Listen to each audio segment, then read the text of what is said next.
Hi guys, welcome to my Pepakura session. Today is just going to be a very simple paper craft session.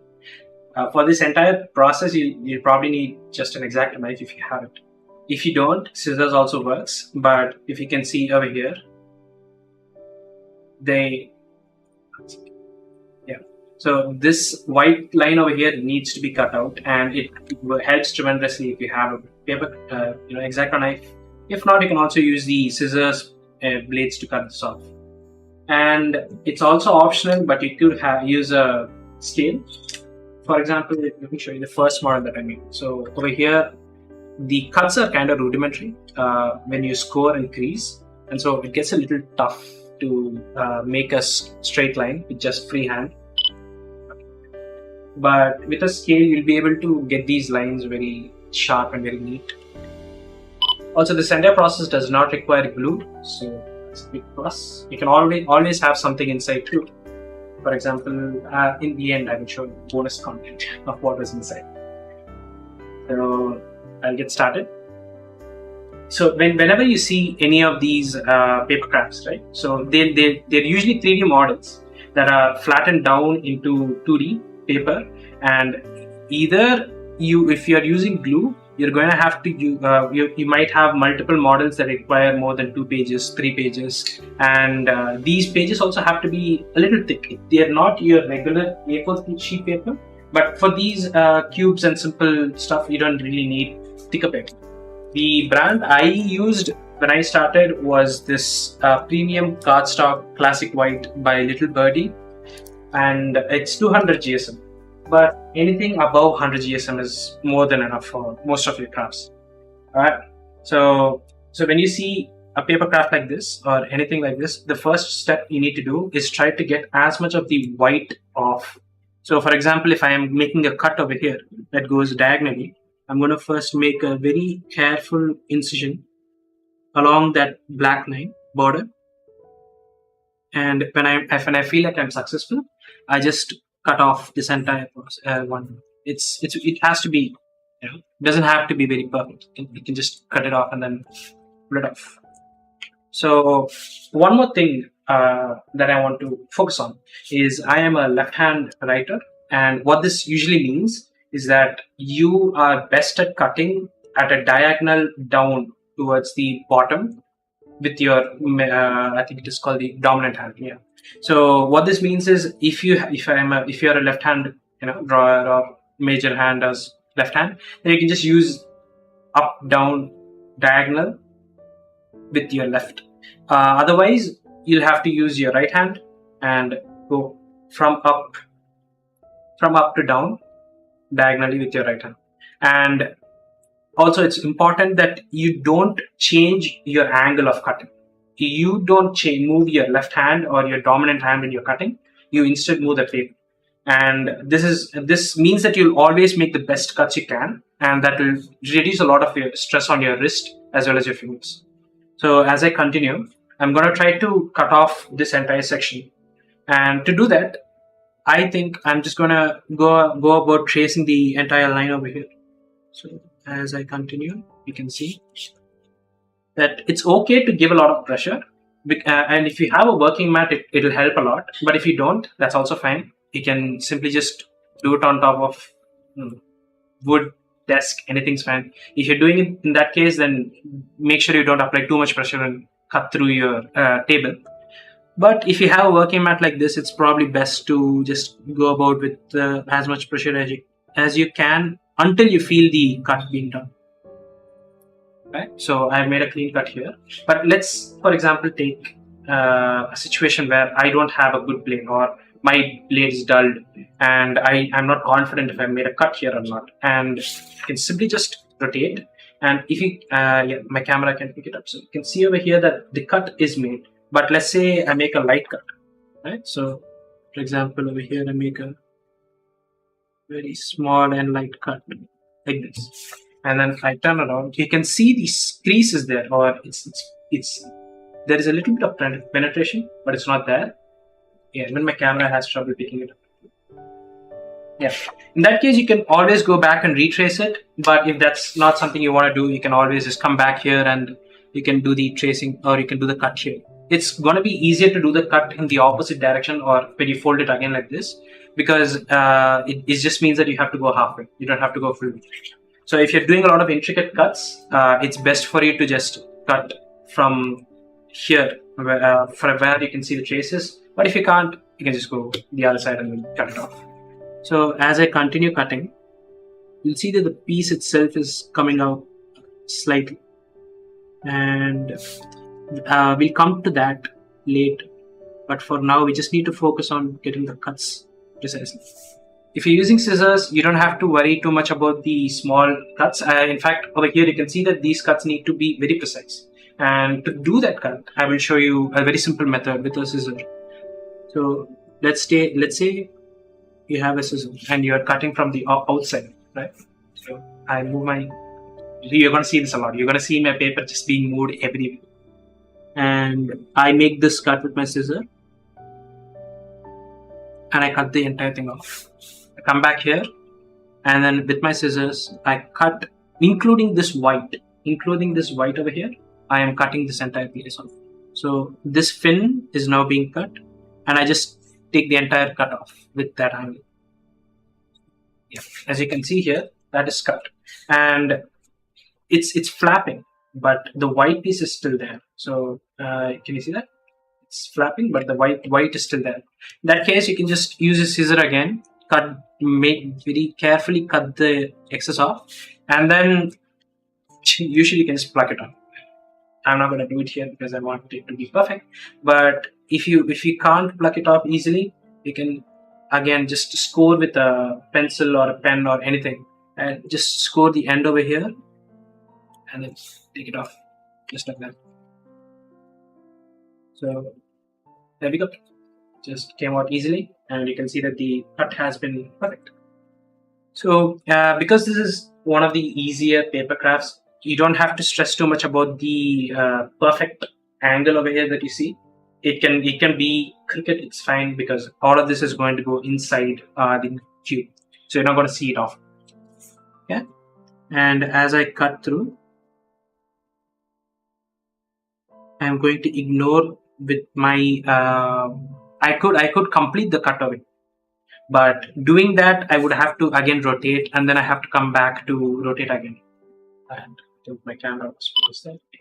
So instead of doing that, I'm just going to continue with the major cuts, and I'll come back to that minor cut after I'm done with most of it. One thing I like to do is, if I've practiced on this specific template enough, I just go for the parallel cuts completely. Instead of tracing the line, you instead just completely finish all the parallel cuts that you're going to do. So for example, if I'm doing, let's say from here, I'm going to cut the top over here, and then without doing the other two, I'm just going to go for these cuts. And then at the same time, I'll come back all the way down to where the other parallel end is, and I'll cut this side. And this you can do once you have enough practice on the template itself. And I'm not going to hold it against you. It does take a little bit of practice, and that's exactly what hobbies are all about, right? So you're just going to have to take my word for it. And I'm not going to do the entire parallel cutting this time, so that you can see how it traces out easily. And let's continue.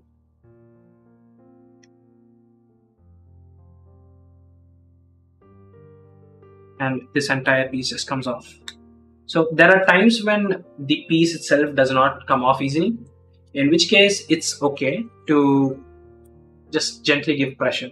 But if it requires a lot of pressure and you feel like you're gonna tear the paper, then you leave it as is, flip back and see the back, and you can see here that there is a little bit of excess that's been stuck because I didn't cut that. And usually if it's very small, you can just take it off. But if not, you can do the same tracing again, and then you can retrace that multiple times until you feel the other end of the material, and in that case you can just take it after that. Okay, so let's continue on with the other side.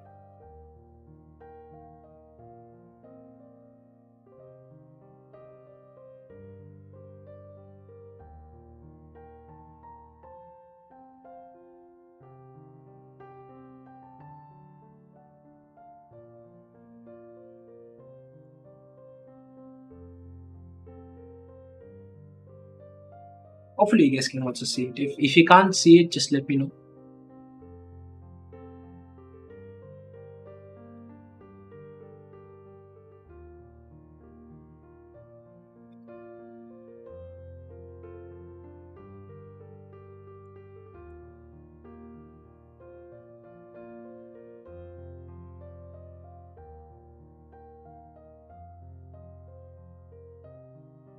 Well, now I can just pull this. You can see there's a little bit of tension on the end over there. That's okay. I'm gonna pull it off and just like that, I cut this off. So it's more about, for larger images like these, it's more about getting the paper or the excess out than getting the sheet or the object out. So keeping that in focus, just try to extract as much as the white.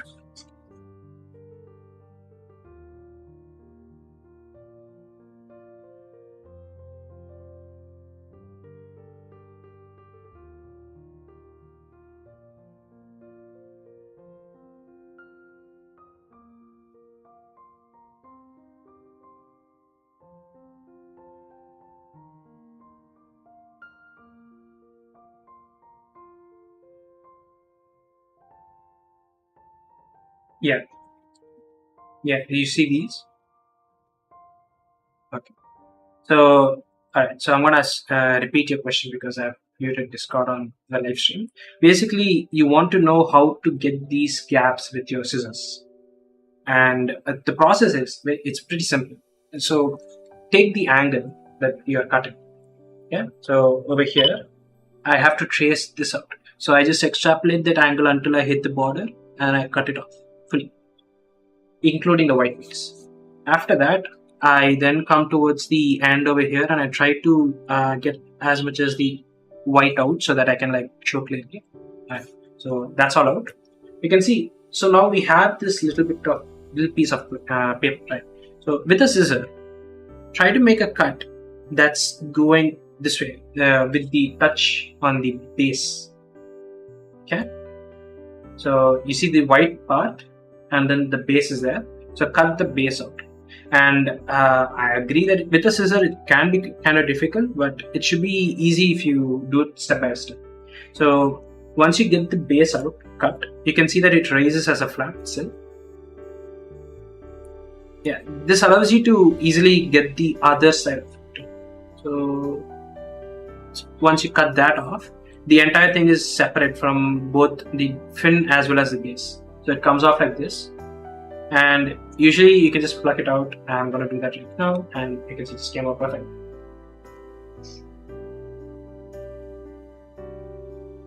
Okay, and let's continue.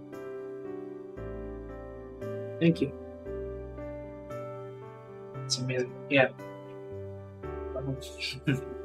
It took me 30 minutes to do this slowly, but yeah, if you have practiced or if you're doing it quickly, you can do it in 10 minutes tops. And as I continue on, you can see.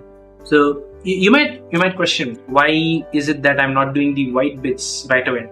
And I did it previously. For the first time that I made it, I did do the white bits first, and that usually, since this part itself is small, and I'm also creasing on that line, it's going to be a little frustrating because sometimes the black pieces over here, the extra little border, that's going to stick out, and we don't want that to happen. We want it to be as seamless as possible with the entire craft that you're doing. So general rule of thumb is, if you have intricate parts and you have these little folds that you have to do and also have to cut out in the same thing, do the fold first, then cut it, because the crease will always remain, but the paper is not going to, if you just keep trying to crease it and then try to fold it again, crease it and then cut it off. It's not gonna last very long.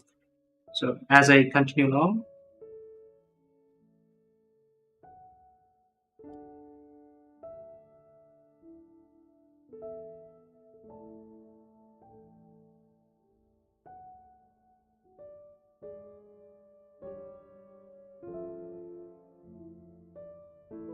since there's gonna be a bit of dead space between the entire workshop, it usually is like this. So I'm just gonna narrate my entire life story. Okay.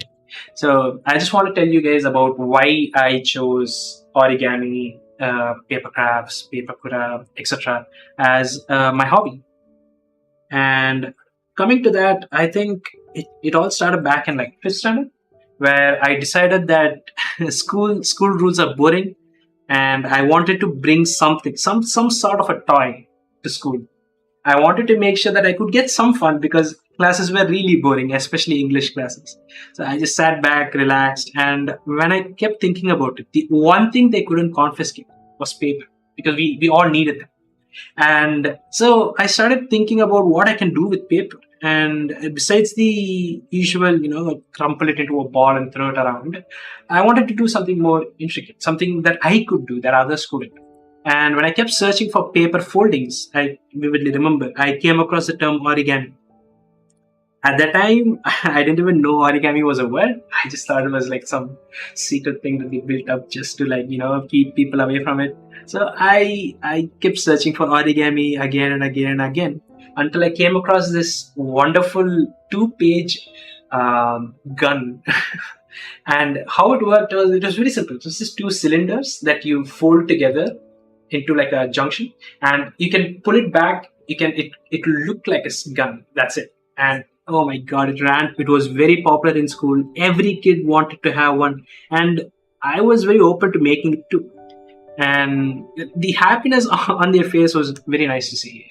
Usually, when I talk, I usually make jokes, and seeing that happiness, it translates just from making like two cylinders and folding it and giving it to them. It felt very nice.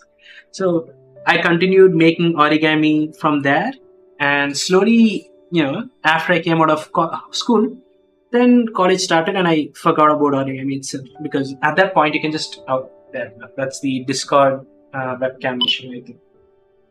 So that's when I decided, I can just bring a phone in to class, start playing it. So I left origami as is. And after college, right now, I'm seeing, looking at the options, and I really missed the patience and the skills required to make origami itself. And I wanted to look at something that's going to be a little more, material intensive than origami. And I came across kirigami, paper crafts, Pepakura, and that's exactly how it started. It's been around 6 months, I think, since I started paper crafts, and I'm not at the level where I am confident about my skills to make anything other than chibis and very simple crafts. But at least I'm a little happy about where I am from when I started out, I think. So as I continue making the cuts, you can see I slowly start making it faster and faster. It's not going to be very quick, but it's just going to be something that's practiced. So you can make these cuts freehand. It'll be slow right now, but later on it'll be very quick. So this hobby also does not require you to have too much in the line of practice, because all it is you print it out, you trace out the lines that it shows out with a knife, and you glue it up, or you simply just do interconnections and lock it up. So then, and it's kind of to be honest, I think gluing is the hard part and cutting it is the easy part.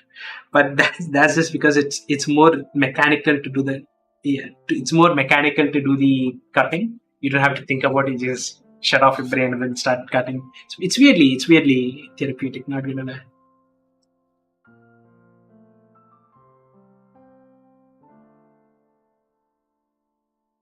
That's why this workshop today is focusing only on the cutting aspect of the entire thing, because the interconnections and such, it takes hardly a minute to make after you're done with the cutting. And also you have to fold it. But yeah. So once you're done with all of these, then if the reception of the entire workshop is good, I'll probably make a little more advanced. I have, I think, Lelouch from Code Geass that I want to make as a chibi. I downloaded that from paperizedcrafts.com. So maybe next time I will show how to glue, how to cut. Yeah. Right. I think I've traced the entire process out. Let's check by going to the back. So you can see here, since I checked the back, you can see I actually did miss a line over here. So quickly going back, it's this G, I put it up there. So I'll slowly try to get the entire thing out. And sometimes in these joints, you might miss them.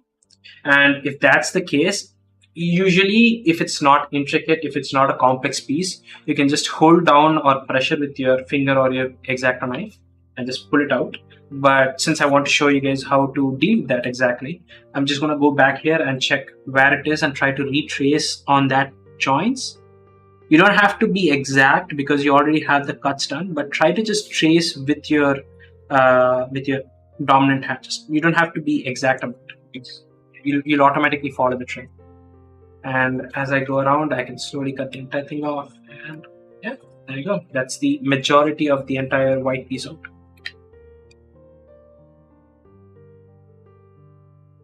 Again, you can see that there is a need for a little bit of pressure here. I just cut off the trace over there.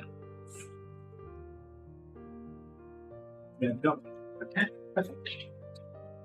So coming back here, you can see there is still a bunch of these white tags that are just left behind. Just gonna try to pull them off by using the X-Acto knife, and they come off easily.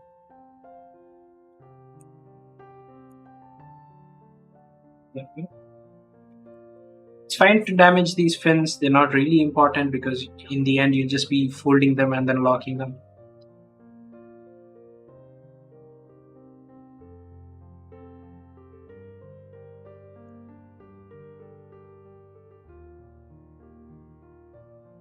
Then I didn't make a cut here, so I'm going to make a quick cut. Pull it up.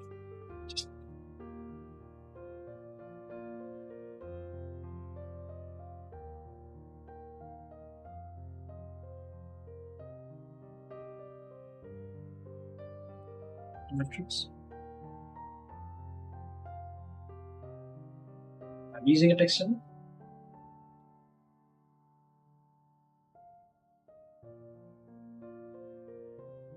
There is also the art.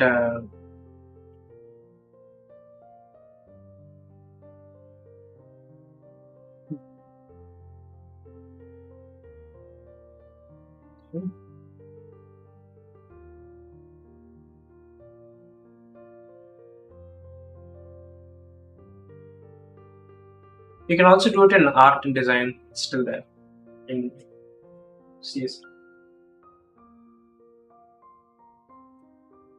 Alright. So continuing on.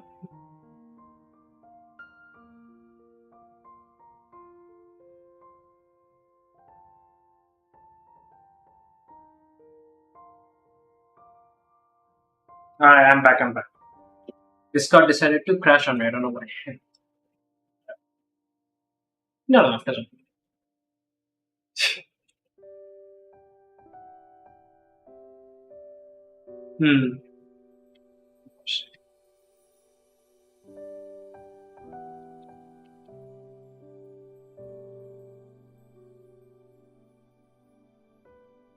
Okay. Unfortunate.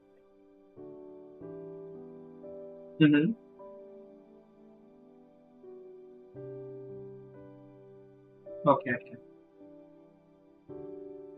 I think, yeah, it should be fine with like A4, but I can see why that's a problem because either if you have a dull knife or a dull X-Acto knife, right?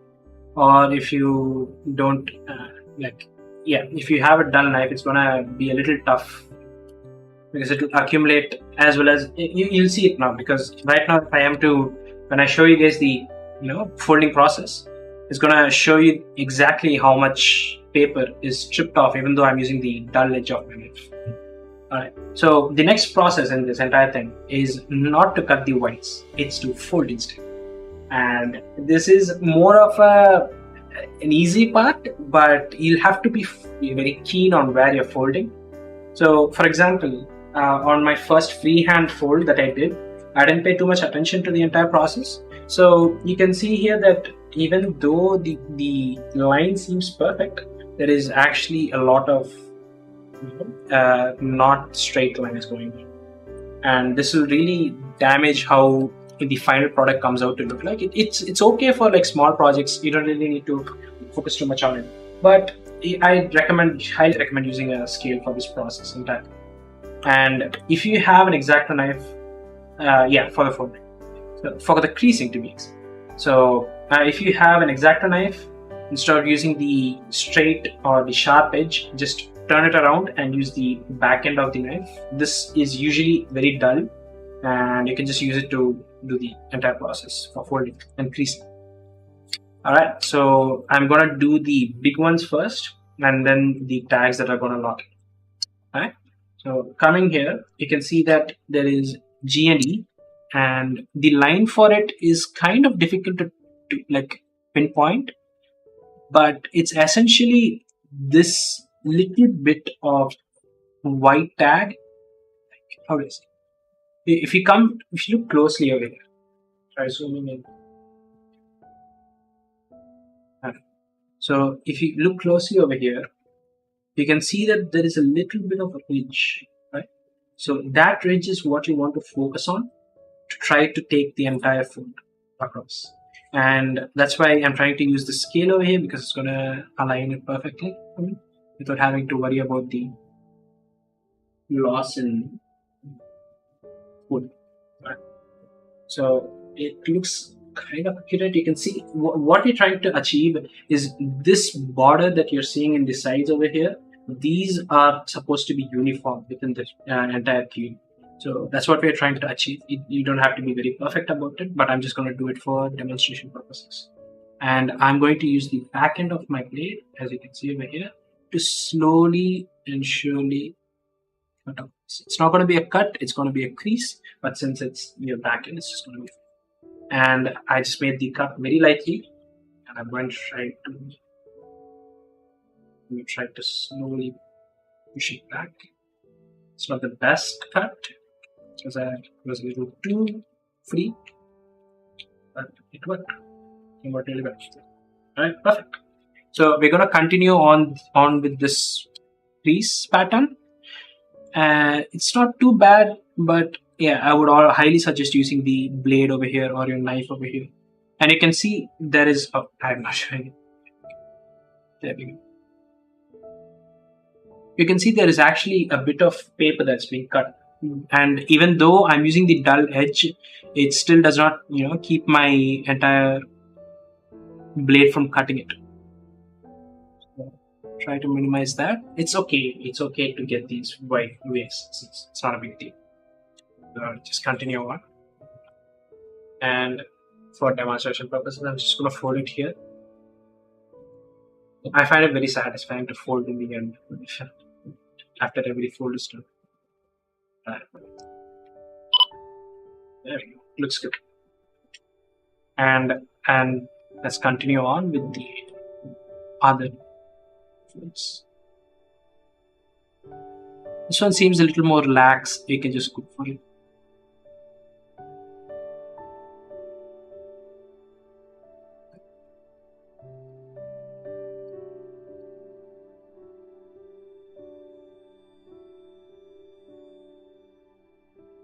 Usually, the paper crafts that I'm showing over here, these are not done in the software that's usually used by people who are doing this hobby. The one that they use is called Pepakura, and it takes any 3D model that you give. Granted, it has a very low polygon count, and converts it into a 3D model that can be flattened into a 2D model or 2D texture that can be glued up when you do the paper craft itself. I can tell this because one reason is you can see that these there is no guideline as to where the tray should be, and the tag itself is black. Yeah, sure, they can customize it in Pepakura, but I think it's more because they handcrafted this or they made it on a different software. And usually this black you see here would probably be white, and there will be traces that show you where exactly you should make the cut and where exactly you should fold instead. So let me try to get the other paper mentioned.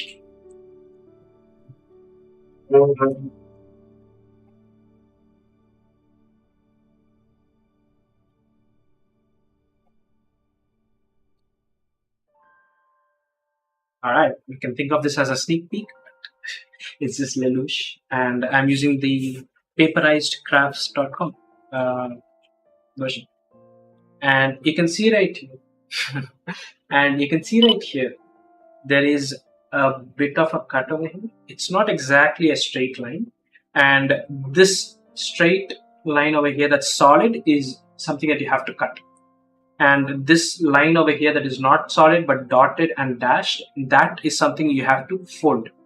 And the way to recognize what kind of fold you have to do is by looking at the dot dash combo. It's not visible here, but usually if you have a lot of dashes, it means that it is a fold that goes inside or it goes downwards if you're facing up. So for this one, it's supposed to go in. This top flap is supposed to go under. And if instead it's the opposite, where the dots are more than the dashes, it means that it's something that has to come up. So if this was a dot dash dot, then this flap over here would come up.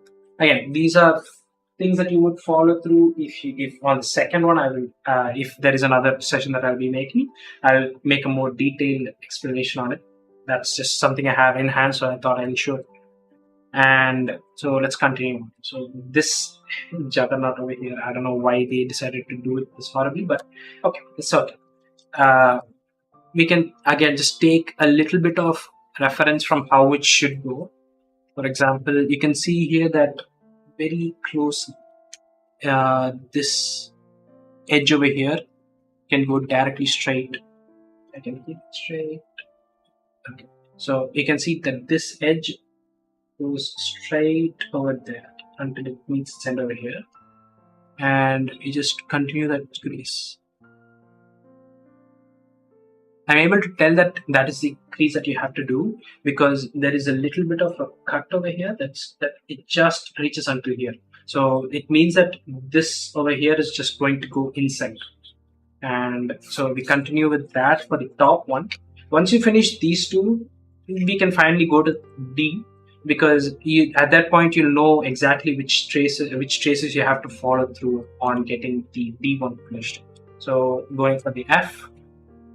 Again, there is a the end of this triangle cut that we made is going to go straight to the other side, and we're going to just cut it. Or to be exact, we're going to fold it. Right. And for the D, we just look at the two places where they are connecting. We're going to draw a graph. We're going to draw a line that connects those two. This looks good enough. My eyes, so I'm just going to go for. Alright, we've creased the entire juggernaut over here. It's not exactly perfect because you can see over here there is a little bit of like wastage, I think, over here. But that's fine. So as we continue, now is just the easy parts. These big tags, you know for sure where they are going to end and where they're going to start. So we're just going to try to get them folded or creased. It's one.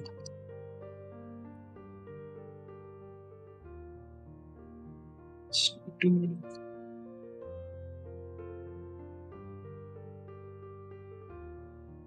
It's three. Coming below, you can see A. Make that crease cut. Same with B. Doesn't have to be exact because these are just going to go inside. And my C was cut off, unfortunately, by printer error, but there's no harm in it. There we go. Okay. So now I suggest making the entire fold. Oh, we also forgot to do the inside, so let's quickly do that too. So it's easy to know which lines to go for in the inside. It's just simply whatever is going to end, I believe. So over here, it's just going to be a little more over here. You can see that this is the part where we cut. Right? Yeah. So this is the part where we cut, and we're just going to follow through as a line from there. Just going to go to the other side. There. Same with over here. These two lines that are the small cuts that we made. Just gonna try to get them line up as close as possible to the actual line. We do the same over here. This over here is a little easier because we know where the line starts because of this divider over here, the small border, and we try to get again as close as we can. It doesn't have to be perfect. Again, it's a very simple craft. You can just mishmash it if it doesn't work out properly. So no worries there.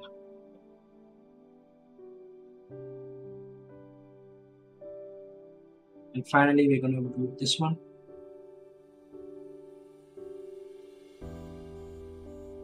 And there we go. That's all of the cuts done, and the folds done. There are still cuts that we have to do. So you know what I said previously. And let's do the simple folds. Try to get them as close to the line. If they aren't, that's also fine. The D is a little wonky, but it's okay. You can see the D and the D over here, they don't form a perfect square. So it's not a perfect cut or an intersection. That's okay. That's how it was from the previous one too. I don't think it's irrelevant. As we fold through, finally finish the outer folds that we have to do. And now this is the base of the cube on its own without the flap showing out. And now let's just make the inside of the folds too. So you can see here that I'm drawing for this. It's done. This. Again, you don't have to crease it too hard because on A4 and thinner papers, it's going to rupture easily if you force it a lot. So just give a very mild push. That's all you need to do. And that's the final fold. Perfect. And so now let's come down to actually cutting these white lines off. So that's going to be a little tough for scissors. It's going to be a lot easier if you have knives and exactly precision knives or a very sharp knife in general. So let's go with that. Let's start with G. I think that's the furthest from all of the other clusters that we have. So coming towards it, we make a cut again inside. This time there is no outside to inside, so we just have to start from the inside itself. One there, and then another one. These also don't have to be precise at all. They are just here for you to lock the fins in. So if you can get it as close to the edge, the small slit as possible, then that's the best you can do. If you have a little bit of ridges or if you have uneven cuts, that's fine because in the end you're just going to try to fold it as much as possible into the slits itself. So once you can get these two large ones off, just try to get at least a small one, connect these two sides. And let's see the back. So I've intentionally not cut one of the sides, but this side is cut. So over here, let's say for example, we have such a case. You can slightly push from one side to the other. I prefer doing it from the outside, but to demonstrate over here, I'm going to do it on the inside. You can see it doesn't have to be a perfect push. You can always stagger. That's not a problem. And as you can see, it slowly will come out over here. And try to peel it off over here. If that doesn't work, just try to retrace the entire cut off and try to just slowly push it up. You can see again, this is the same technique we used for the scissors. Just try to make sure that at least one edge that you cannot take off is there, so that once you finish the other three sides, you can come to the last one and you can make a perfect cut or take it off. So over here, I'm just going to take it off over here, and it's not a perfect cut, you can see here. So I'm just going to make it nice and straight.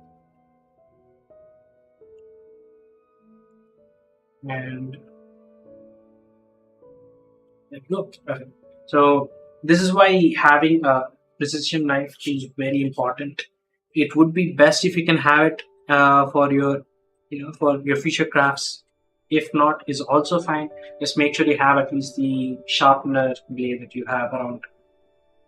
Once you make this cut, we're just going to go and follow all of that until we come to the final process. So let's continue on. We make the E cut.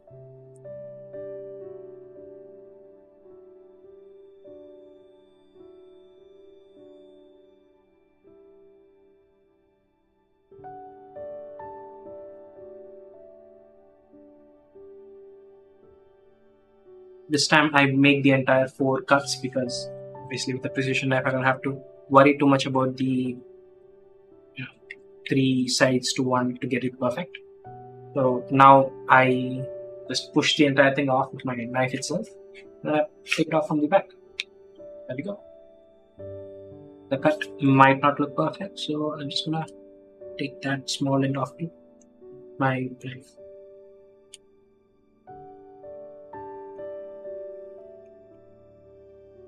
So it's these interlocking mechanisms that are a little complex for paper crafts, but the good news is you wouldn't see these often. You don't see interlocking mechanisms often because we use glue instead for more complex projects. So if you are disheartened by not being able to get these small slits, it's okay, because most of the times you won't be seeing these at all. But they do offer a good foundation to start your papercraft journey from.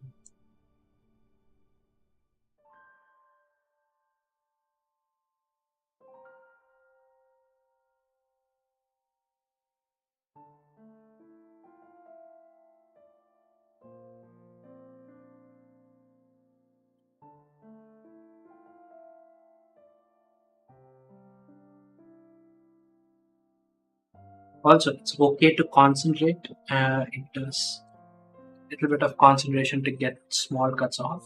So don't worry, even I do that all the time. When you know I was doing it, as evidenced.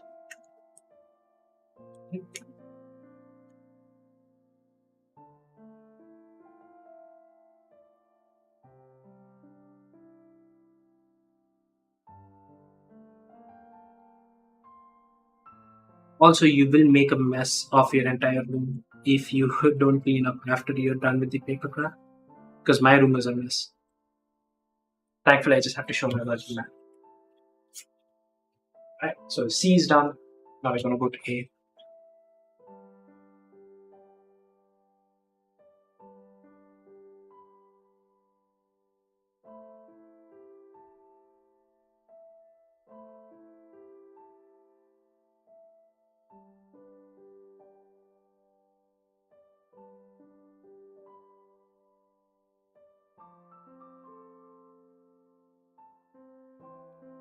Let's push the A flap slit off. Go.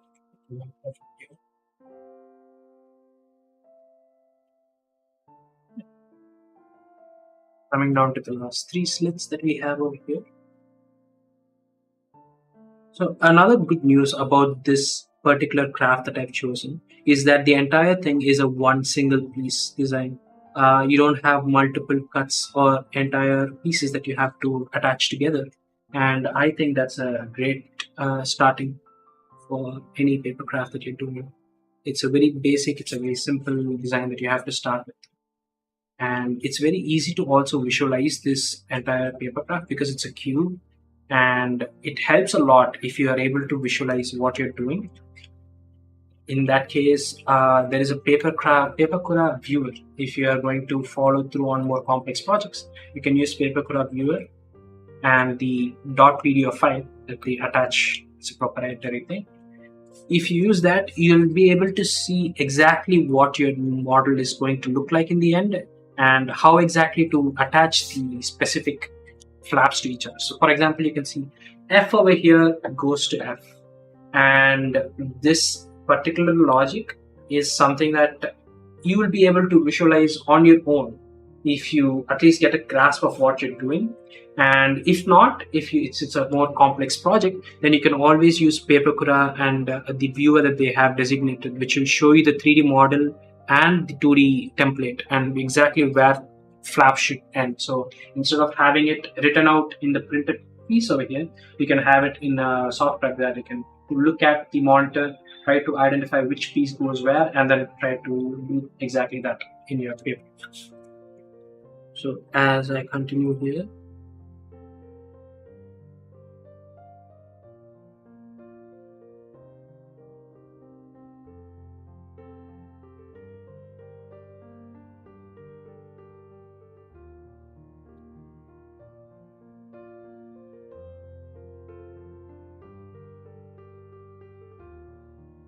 let me what you see.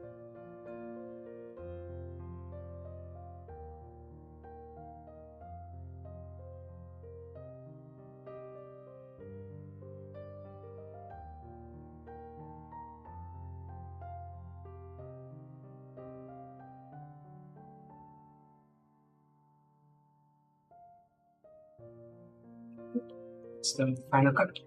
So once you're done with the entire cut, this is how it should usually look like.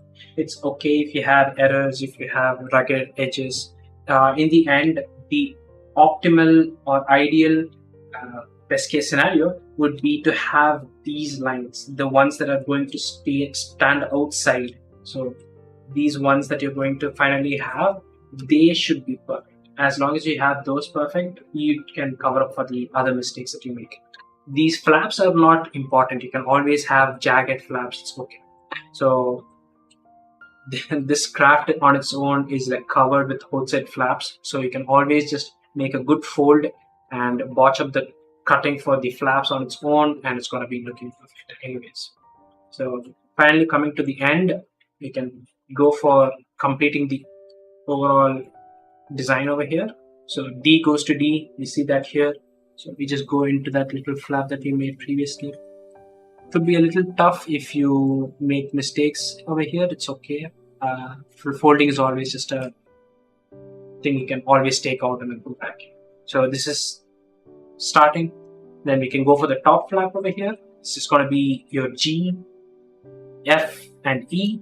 It's going to go for the corresponding flaps, and we're going to put it inside the interlocking mechanism here, just like that. Okay. We have a straight line, so it does look a little janky because of how much paper is still around over here. You can see that that's there, so it's okay. When you're gluing, you don't see these tight edges because they'll always be glued up together. But since we're just doing a very simple locking mechanism, it's gonna show. And finally, your edge over here, A, B, and C. And go. Done with the craft.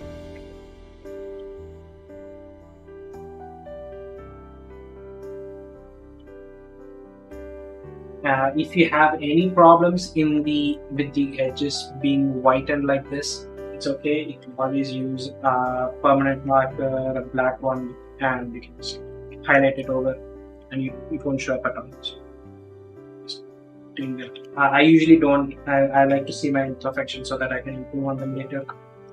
So I'm just going to leave that as this. Then a Mario cube and portrait. And I'm going to end off the stream here.